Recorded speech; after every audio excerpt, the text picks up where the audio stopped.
Hi, welcome back guys. This is your sensei, back with another fanfiction. This is the second part of What If Naruto Got Harem in One Piece? Now before starting, please give this video a like and subscribe to the channel if you want more videos like this. Now let's get into the fanfic. She'd given him up. For good this time, or so she feared. Stretched out on cold ship planks, the memory of those grand dreams so alive just moments ago made Jewelry Bonnie once again feel the head of shame at her cheeks and throat. How childish she'd been. What a fool. Most of all, she recalled her idiotic shock, her befuddled, dumb surprise when at the first sound of cannon fire he had turned from her, taken her aside by the arm like a child. "I haven't forgotten about our promise, Bonnie," he'd said. "It's just that I made him a promise, too, remember?" She hadn't. Bonnie hadn't forgotten either. She'd just been hoping that he had, but he hadn't. His promise to Fire Fist Ace still burned like a brand in the back of his mind, even after all these years. Even so, she'd clung to that foolish hope, the hope that he'd forgotten. But he hadn't her promise either, because she'd seen the pain in his eyes. She'd seen that silent plea in those orbs of sapphire and cerulean, begging her not to make him do this, to not ask him again. And all she'd had to do was ask. She'd seen the look in his eyes, and she'd known that, were she to ask him again to join her crew, he wouldn't be able to refuse her. It would have broken him to turn away from his path, from the promise that had so defined him for the past 2 years, but in the end, he would have relented. Brokenly, he would have murmured his goodbyes to the Straw Hats, apologized to her, and away they would have went. And all because he couldn't bear to refuse her. At least, not for very long. The selfish, greedy part of Jewelry Bonnie might have taken advantage of that once, in spite of her reservations. Back then, she wouldn't have cared. Back then, she would have gladly broken his spirit if it meant getting what she wanted. Oh, but that had been then. This was now. Now she had a conscience, and she hated the damn thing. Bonnie wanted to rip it out, to remove that vile weed that had grown over her heart and taken root there, slowly sapping her of her ruthlessness until there was none left at all. She'd lost that too, she realized. He'd changed her. Recounting it over and over was almost enough to make her slam her fist against the decking.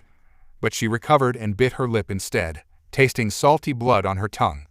The pain, at the very least, was nothing when compared to the dull throbbing of her heart. She'd only felt this way once before, when Naruto had asked her to take him to visit the grave of Whitebeard and Fire Fist Ace located on some unknown isle miles away from civilization.